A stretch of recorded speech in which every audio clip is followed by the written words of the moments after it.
We'd like to welcome back to Art in the Air Spotlight. She's been with us many times before talking about all the wonderful things that the Family Folklore Foundation is doing.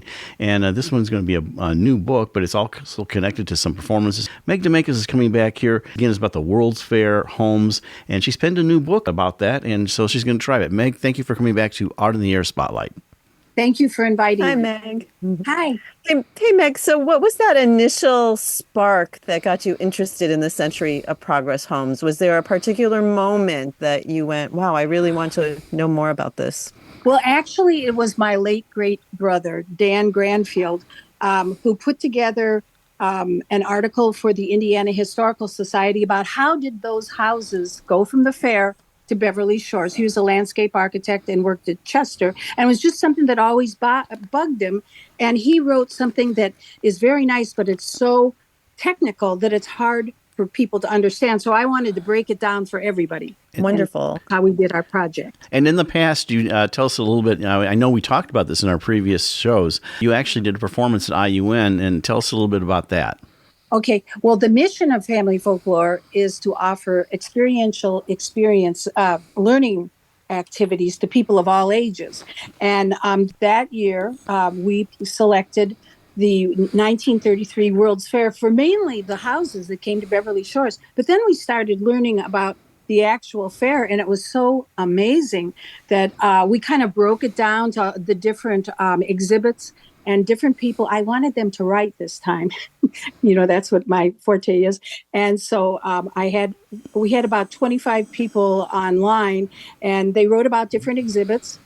They also recorded their voices, and we gave this presentation at Main Stage Theater at IUN, which seats 500, and they let us put a PowerPoint on the back wall, which was just wonderful, of the fair and the houses. And then we had people in the group that dressed like the tugboat that brought the barge over. And and we had a gal, Rebecca Swerdon, dressed up as Barbie to do the Florida house. And we used nylon kids tents. We got the idea from the Barbie doll dream house, which is what they called the Florida house.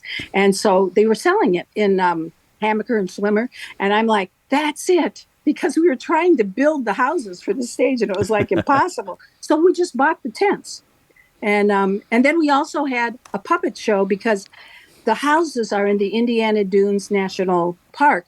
And so we have all these darling woodland puppets it was right near Earth Day. And they were talking to the audience about global warming and don't throw your trash away, that kind of thing.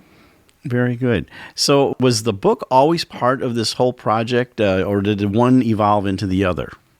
It was mainly going to be a project, but when we started getting books about the World's Fair, they kept showing us guidebooks, and books that, and so that's what I call this a companion book or a guidebook for our project and what we learned. So I kind of used that idea. And then I always wanted to have a coffee table book, like on Seinfeld. This one does not have legs, but but so I have it in paperback on Amazon, but I also have hardback, which is on sale at a variety of gift shops around here.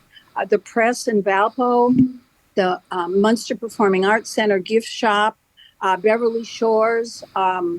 That's just a few to mention. I probably have some more if I think hard. And so I'm getting the word out, and I feel like my brother Dan is glad because he wanted the word to get out. What was the coolest thing was 4 houses that weighed too much for a truck. They came over one at a time on a barge, pushed by a tugboat. And they were either put up on the dune or they were unassembled and put up on the dune and reassembled. And 2 of them weighed more than the space shuttle. And so, it was just interesting. And, the fair was very large, 430 acres. It was from the planetarium all the way down to the Science and Industry Museum along the shore. Right. And then they built an island.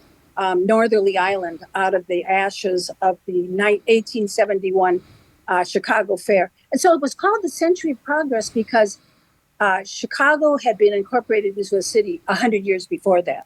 Right. And so I actually have IU students that are writing, even right now, that's their assignment. They are writing about how things have changed in our 100 years. So Okay. that's why I call it So, Millennia of Progress. so Meg, with all your knowledge about the homes, which house would you be happy living in? Well, I pretended like, well, we pretended like we were the houses. Right. My monologue was the house of tomorrow. And, it had 12 sides. It was all windows. It had a port for airplanes. It had everything. It was the first air conditioned, central heat, and electrified building. And I thought that was pretty cool. In our last few moments, where can they find the book? You had the book launch, I think, on Baston November 2nd, but where can they find the book real quickly in our last few moments here, Meg? In Valpo at the Press, at Beverly Shores in their gift shop, and at the Munster Performing Arts Center in their gift shop.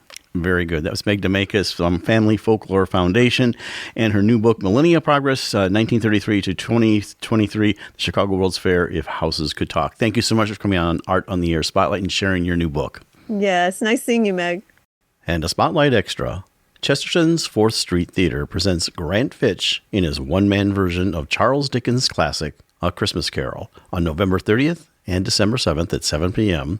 and December 1st at 3 p.m. Tickets are available online at 4thstreettheatercca.com or by calling 219-926-7875.